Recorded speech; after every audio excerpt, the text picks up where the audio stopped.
Hello, welcome back.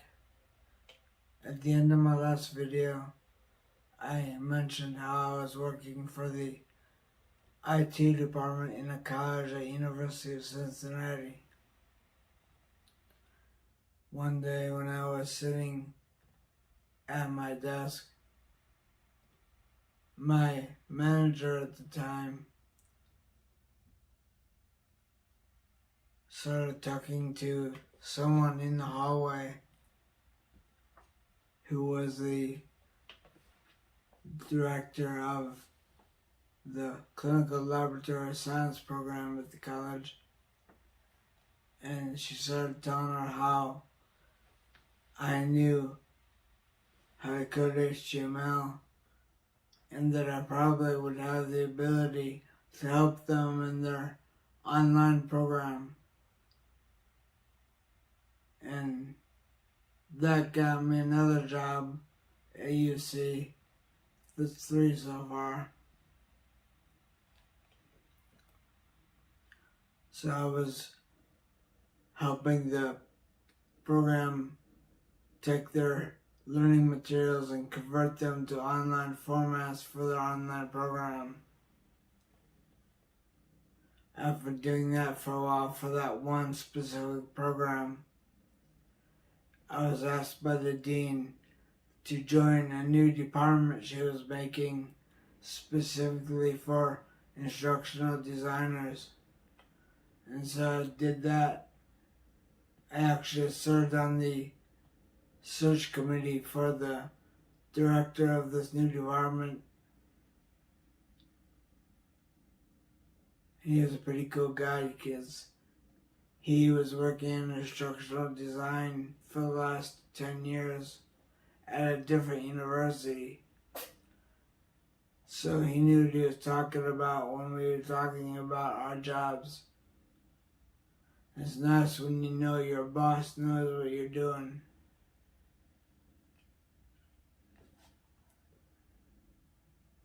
Anyway, so half a year later, I was in the new department, and we had a total of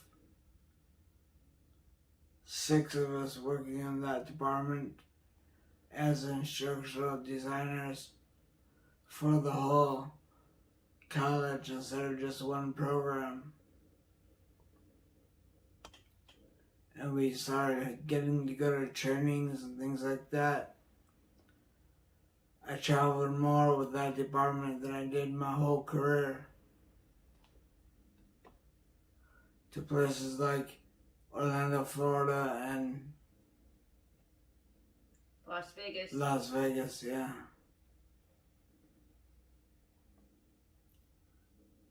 The Blackboard company that makes the software that most universities use for their online schooling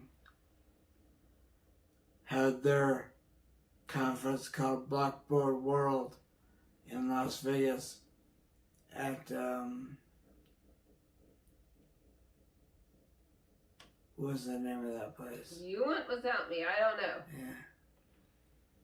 You guys told me everything is too air conditioned on the inside and too hot on the outside, and I hate it.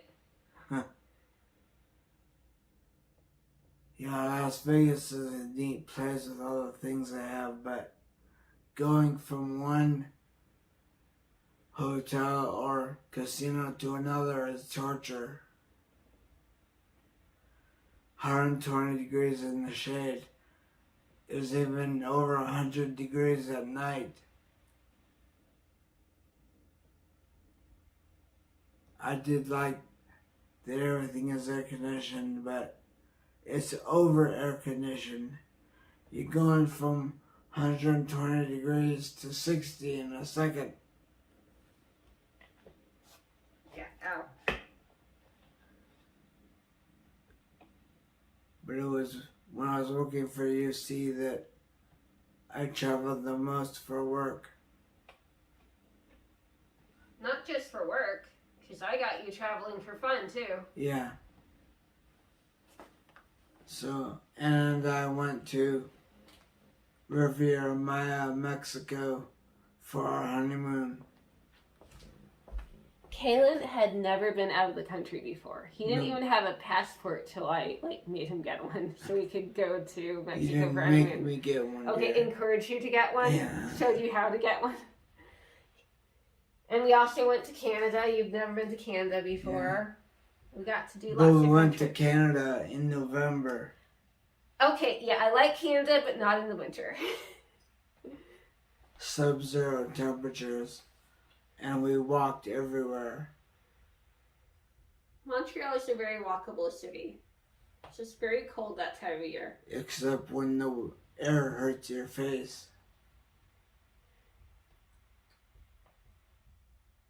It was cool though when we ended up down into the underside of the city. They have a very walkable section of the city even in the weather because it's all below ground.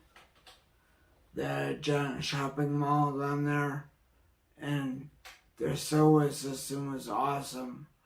Way better than in Chicago, that's for sure.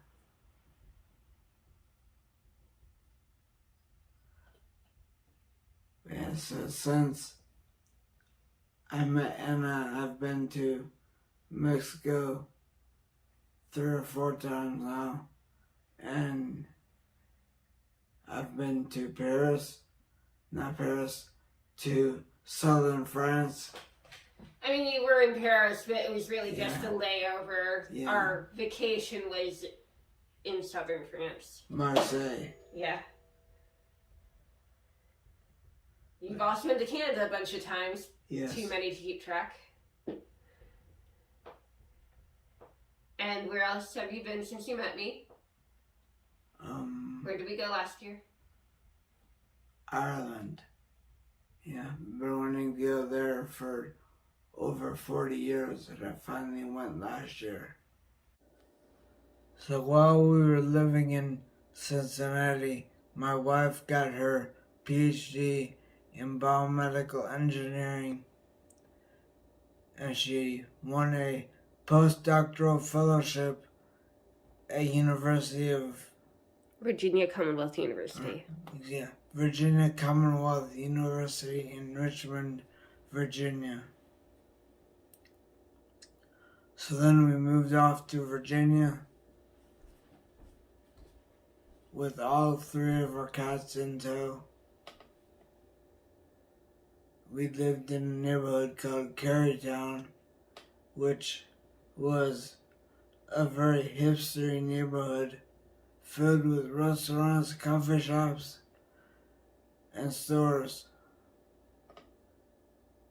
The apartment we lived in wasn't that good of an apartment, but it was in a great neighborhood, so it was still a very cool place to live, even though we were living in a crappy apartment.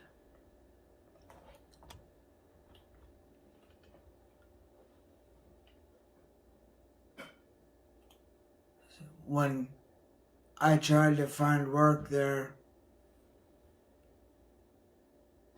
because of a small stroke I'd had in 2014, I was suffering from something called expressive aphasia, a problem I still have. And that kept me from being able to get work in Virginia. So while Anna was doing research at VCU, I was basically trying to build a steampunk community in Richmond. I had a little bit of success at that, but not very much. I found a nearby restaurant that had a model of a blimp on its sign. It didn't match the interior or the idea of the restaurant, but it had the blimp, so perfect steampunk meeting spot, right? Anyway, the small steampunk community I did get to build there only had about 10 people in it, but it was enough to have fun dinner and lunch meetups at local restaurants and bars. Richmond also had a pretty big Gothic community, so that was fun too.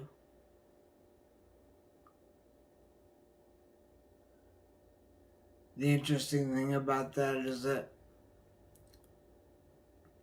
Richmond had these weird laws about what you could do legally at a bar, what you could wear, and on that kind of thing.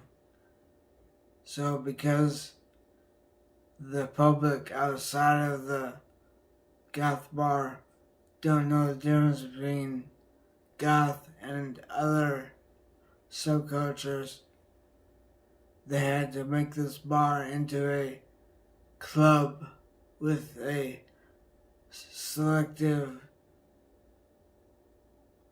membership so that they could say it was a private party rather than a bar. After my last fellowship ended in Virginia, and I got a job at Indiana Tech in Fort Wayne. So that's why we moved here. So now she is a professor of biomedical engineering at Indiana Tech, and I am a disabled house husband.